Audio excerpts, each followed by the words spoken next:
Hey everyone, welcome to my channel. Let's continue our series called Automate AWS with Python Boto3, where we are taking a look into the AWS resources and how to automate those resources using Boto3.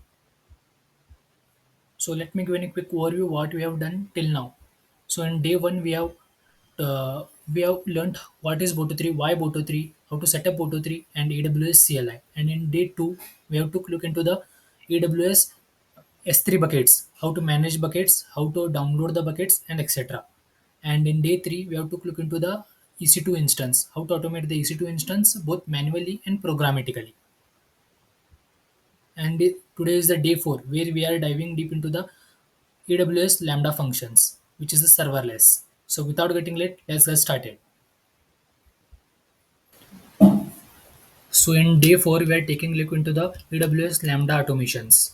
So what's the agenda of today's video?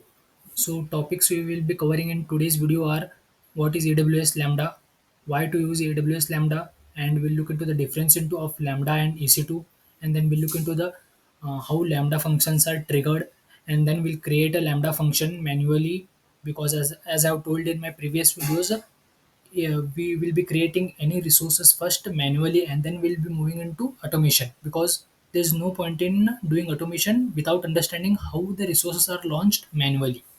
And then we'll also launch an lambda functions by programmatically, that is using Boto3.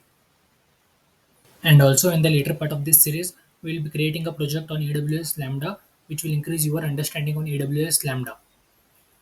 So what is AWS Lambda? AWS Lambda is a serverless compute service. So I mentioned a word called serverless. What is serverless here?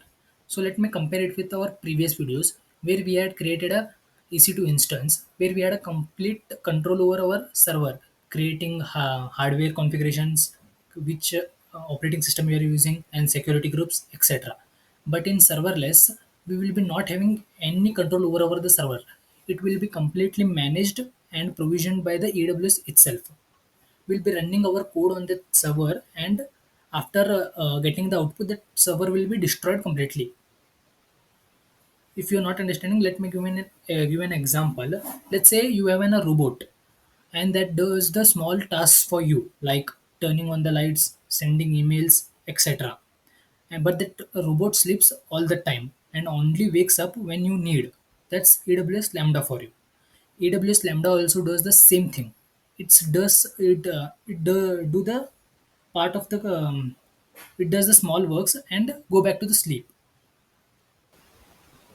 Now, why to use AWS Lambda? You don't need to keep your computer running all the time. Lambda will wake up, do its job, and go back to the sleep. You pay only for the time it worked, even if it worked for a second. Now, how the Lambda is better than normal computers like EC2?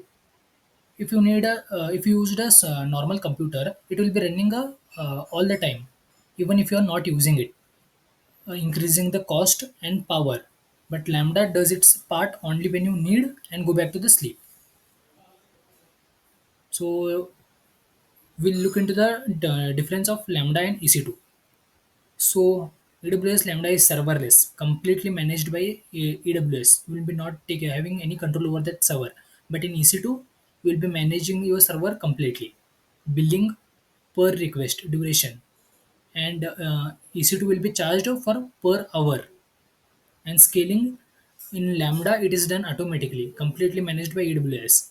But in EC2, it will be done manually, or you should use auto scaling. Use case: AWS Lambda is very much useful in event driven architecture, where you want to do certain task when certain thing happens, certain event occurs. Let's say you want to send an email when user logs into your system. You can use AWS Lambda for that. And EC2 instance can be used when you are running web apps where you need the complete control over your server. You can use EC2 instance. Now Lambda triggers. How AWS Lambda functions are triggered. I have mentioned only three triggers, but in AWS there are many ways that Lambda functions can be triggered. One is using S3 events. Let's say a user uploads a file, a user deletes a file from the S3. Lambda functions can be triggered. and API gateways. API gateways is like a REST APIs, like those CRUD APIs, like get request, post request, delete request. At those requests, we can trigger the Lambda functions, and also using CloudWatch. CloudWatch is like a, let's say you want to run your function periodically. On every Monday 7 p.m. this function should be running. So with that conditions, we can use this CloudWatch. But there are many ways that we can access, we can trigger our Lambda functions. So now let's create a Lambda function manually. Go to your console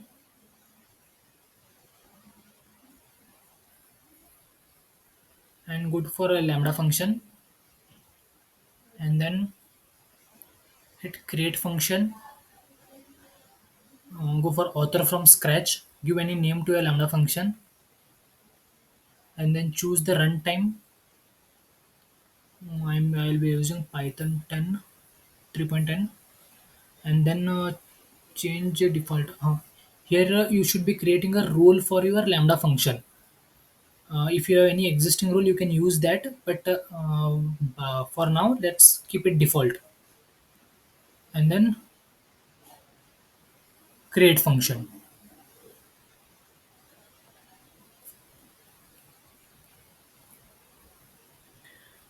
Wait for some seconds.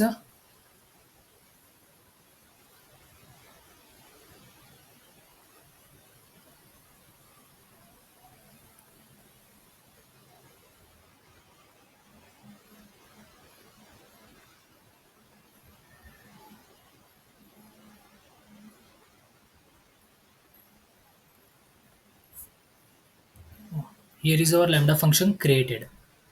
But in this video, we'll be not adding any triggers because we are just getting started. But in later part, as I told, we'll be creating a project where we will be using also triggers. How the Lambda functions are triggered when certain event occurs. And now here, let this code be the same. Hit deploy. No changes. Hit test. Create a new test event.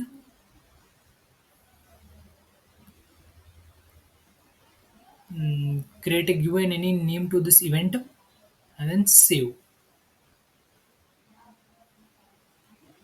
Once it is saved, test. See, you got the response.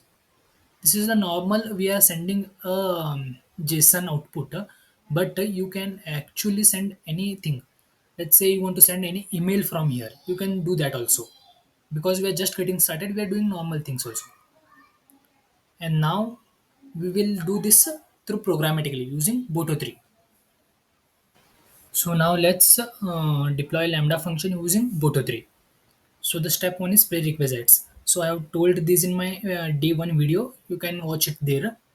So we'll start it from step two, that is create an IAM role for the Lambda. Go to your this console, go to IAM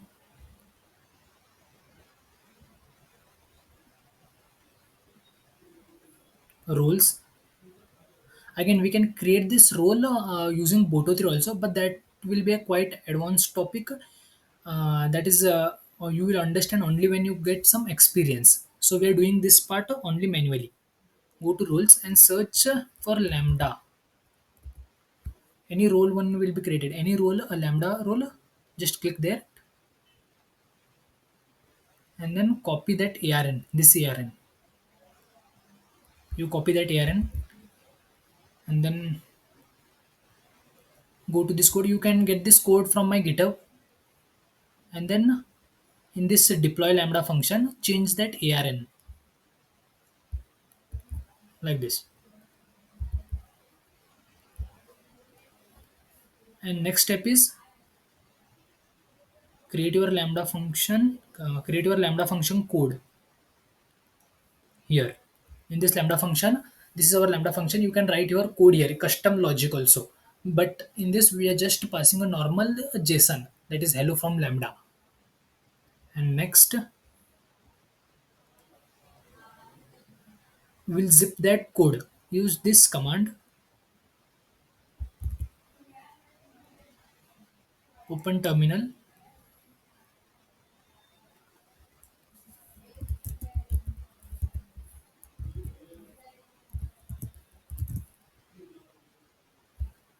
and then paste that code here. This will create a uh, zip code of this lambda function. This will means that it will just zip this function. And next, deploy lambda using Boto3.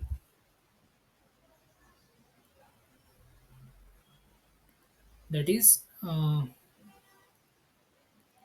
here. You just run this code.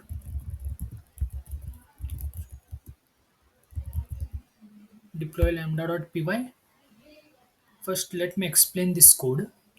Here we are passing that ARN, and then we are using that zip function, zip code here, and then we are calling this create function method, giving the name to our lambda function, giving the runtime, passing that role ARN, this one, and then handler. Handler is from where our function is getting started. That is lambda function. That is this dot lambda handler. That is in this function. This lambda handler. Call this function. This is meaning the meaning of this is that. And then code is in this zip file, and then description we are giving timeout is 15 seconds. That is for this lambda function only 15 seconds will be given. If it takes more time, it will throw an error. And memory size, we are using 128 MB of RAM, and published it is just optional one, you can lower that also. And then just run this.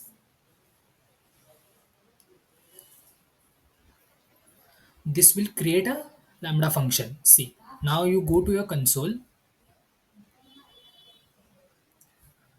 go to console and go to lambda. A function will be created. See, my automated lambda. This is created programmatically. Here it is. But now you want to see the output means go to this invoke function and run this function.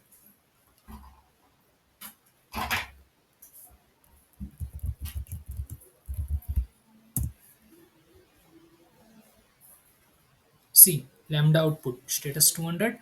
Body is hello from lambda. So that's it. How you automate lambda function programmatically. And that's it for the day 4. Today we have to look into the AWS Lambda, how to create the Lambda functions manually and programmatically. Also understanding the difference between Lambda and EC2 and other things. And don't forget to delete those Lambda functions, though they will not incur any cost, but it's safe to delete. Just check those boxes and go to action, delete. IPI confirm and delete. Yes, it's deleted. If you found this video helpful, make sure to hit like, share and subscribe for more such videos. Thank you.